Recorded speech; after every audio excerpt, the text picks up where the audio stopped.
Adanna's fingers trembled as she held the scholarship letter, her eyes scanning the words over and over again. It didn't feel real. She had done it.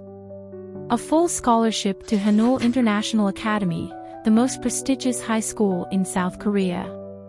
A school where the children of billionaires walked the halls, where the future leaders of the world sat in classrooms with personal tutors. And they had chosen her. The girl who sold vegetables with her mother in the market. The girl who studied by candlelight because they couldn't afford electricity. The girl who wore the same faded uniform every day while her classmates whispered behind her back. Her eyes burned, but she refused to cry. She had spent years ignoring the hunger in her stomach, the laughter of rich kids who saw her as nothing more than a joke. She had swallowed the insults from teachers who resented the fact that a poor girl was the smartest in the class. She had pushed past exhaustion, past the nights of studying on an empty stomach, past the days when she came home to find her mother staring at the pile of unpaid bills with tired eyes. And now, she had a way out. At school, she was the top student. The one who always had the right answers, the one who stayed behind in the library long after everyone else had left. The one who never brought lunch because there was no money for food. At home, things were even harder. Their one-room apartment was hot and cramped, with peeling walls and a leaking roof. Her mother worked from morning till night selling vegetables in the market, but it was never enough. Some nights, they went to bed hungry. Still, Adanna never gave up. She had a dream, one that felt too big for a girl like her. That was why she thought it was a mistake when she saw the scholarship list posted on the school notice board. Her heart had pounded as she read the names, afraid to hope. But there it was. Adanna Nwachukwu, full scholarship to Haneul International Academy, South Korea. Her legs had gone weak. She had to read it 3 times before it sank in. This was it. The chance she had prayed for. She should have felt happy. But as she clutched the letter to her chest that night, sitting beside her mother, who was too tired to even ask about her day, a heavy weight settled in her stomach. This was her way out. But stepping into a world where she didn't belong meant she would have to fight harder than ever, and she had no idea what was waiting for her on the other side. The news of Adanna's scholarship spread like wildfire. Some people were shocked. Others refused to believe it. How can a poor girl like her get a scholarship to a school for billionaires? One neighbor whispered. She must have cheated, another said. Even her classmates, the ones who always laughed at her, couldn't hide their jealousy. She thinks she's special now, one girl scoffed. She won't last a day in that school, a boy added, smirking. They'll eat her alive. Adanna ignored them. She had learned how to block out people's words. But deep down, their voices stayed with her. What if they were right? The days before her departure were not easy.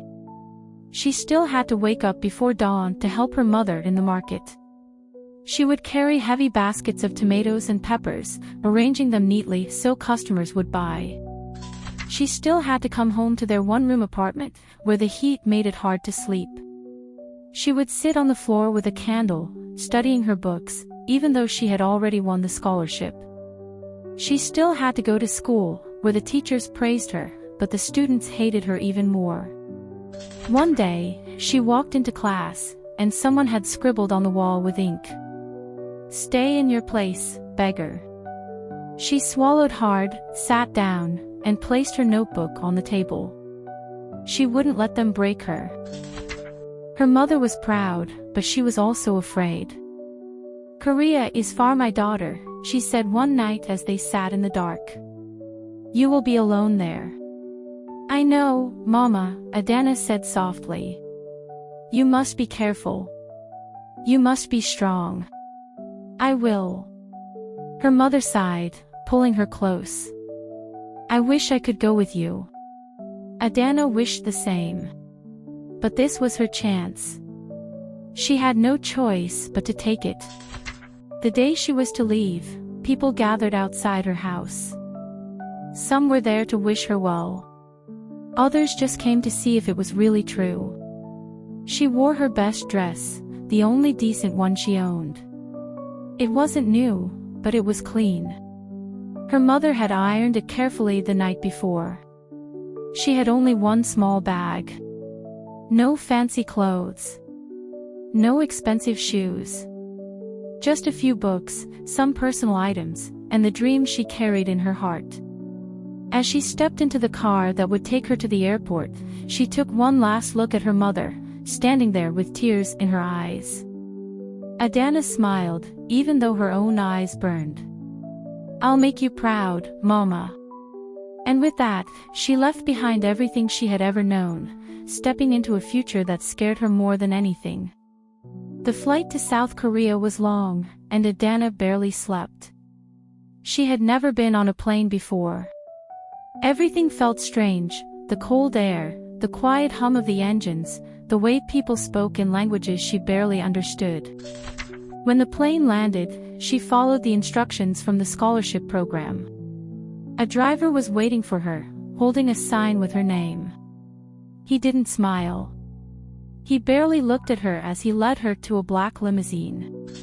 The city was nothing like Nigeria.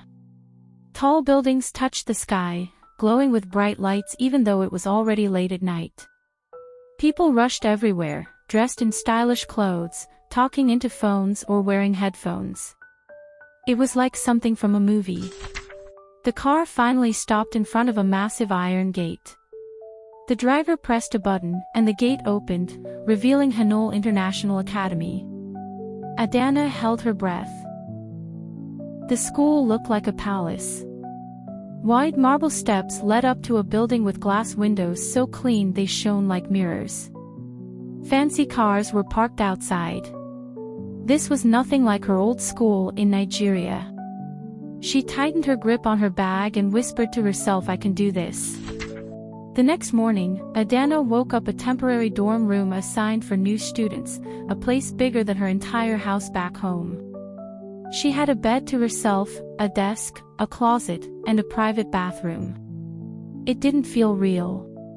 She got dressed in her new school uniform, a crisp white blouse, a navy blue checkered skirt, and a blazer with the school emblem on it.